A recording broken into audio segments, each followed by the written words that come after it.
Good morning. So I been playing around with the line satins, and a couple of you have asked for a video. I will show you what I'm doing and what I've been playing around with. Mostly, I just poke around the program and try to replicate what I've seen somebody else do. But I'll share with you what I have been doing. All right. So first thing, I'm going to make a flower, line satin flower, like I posted the other day. So what I start with is a curved column, and I want to get some sort of leaf looking item. So I'm going to start right here and just go and get something that will resemble some sort of leaf. And I can change the way it looks afterwards. So I have my curved column satin right here.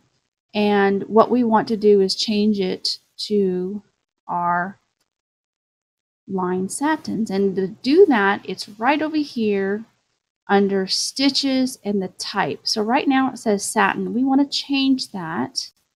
Scroll down to line satins. Now once you do that, you're like, oh, well, that doesn't look like everybody else's.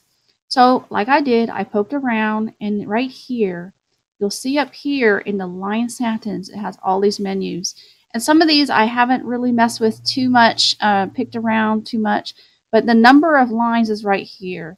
So you can change that to however many you'd like. I'm going to go with 10. 10 seems to be right for me. So I chose 10, and then you get that. And that looks pretty good. I love how they come close here and gives a lot more definition right there. And we can even change this a little bit more.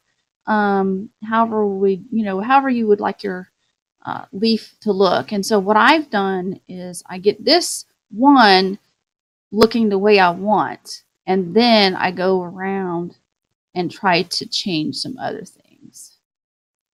So you can just play around with it and see what would look best, or what you're trying to achieve, I guess. And whatever. Like I said, I'm just playing with it right now. So all I'm doing is let me go back. All I'm doing is just editing these points. And what I did is I had this selected, and then I just right click on it and I hit edit points. And so all these curve points and end points, I can move and adjust them however I would like. So that is all I'm doing right at this point. Nothing too fancy. That's probably a little bit too fat, I think, right there. I want that. All right, so okay, we don't need to play too much with that. So that's what that's going to look like. And what I noticed before, especially when I'm making a flower, I want to have this start and end point from each leaf in the center. You can change them later, but I try to make sure that that's in the center, or change them later before you go and stitch it. So I'm going to actually move this guy to the center, just about like that. There's probably other ways to do this part that I'm going to do, where I'm replicating them. But this is how I do it. So I make sure that the one is selected, and I duplicate that one. So now I have two of them, at least one of them selected, and then I go and just start rotating them, and then moving it to where I think I'd want it. So see, now I got that one. Oop, no, go back. I clicked in it, rotated again. So now I have that one. I need to duplicate that one. Now I have only one selected, and I'm going to rotate that one. I probably didn't need to click that again. And then I just move it in here into the center. And so look, I'm starting to get something that looks like half a flower. So I got that one selected. I'm going to duplicate this one. Like I said, this is the way I do it. There is possibly other ways to do it. I would like to know if there was other fast ways to do it, but this is starting to be very pretty. These line satins are just so fun. So duplicated that one. So if you're following along, all I'm doing is duplicating and then rotating, duplicating and rotating. There we go. And then I move it. Look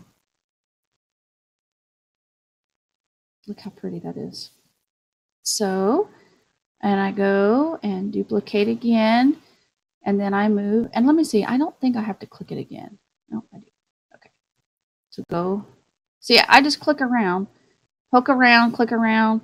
That's how I learn things. I see something somebody else did, and then I go in here and I poke around. I don't always achieve anything close to what other people get, but I still have a lot of fun playing around in this program. It is very addicting. Okay, so I need one more leaf right there. This is looking so pretty. So I got to duplicate again. So I have that one selected. I love that that one is selected each time. There we go. Sometimes I get confused what was the last step that I just did. And then put this guy right there. And unselect that. Look how pretty that is. Okay, we can look at it in 3D. It's just gorgeous. Now, you could leave it like that and have that, you know, all those going into there. Or you can put a circle in there and overfill it on top. You probably would not need to, well, no, I would assume you wouldn't need any bottom layer in there, any underlay you wouldn't need.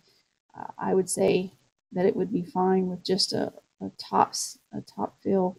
And I like in here to change, just instead of just regular fill, I like to get, I hope you're able to see this menu box because it opened up in my other monitor. So I drug it over here. You might not be able to see it. I hope you can. Anyway, I'm using the select item of the fill type, and I'm using a satin fill for that centerpiece circle. And that's all I do for that. And then let's see, it goes in there. So I hope you were able to see that. One thing I noticed is that these flowers look a lot better if you change them to a different color. So let's like red. It just, to me, it just seems to show up a lot nicer than doing the blue. And you can start out with just red to begin with, but it is so pretty. So this is how I do it. I'm quite sure there's probably other ways to do it. I still need to play around with doing the holes in there. And once I get better familiar with that, then I'll make another video of that. But I hope you learned something from this. This is a very beautiful flower, very fast and easy. I hope you enjoyed it. Thanks. Bye.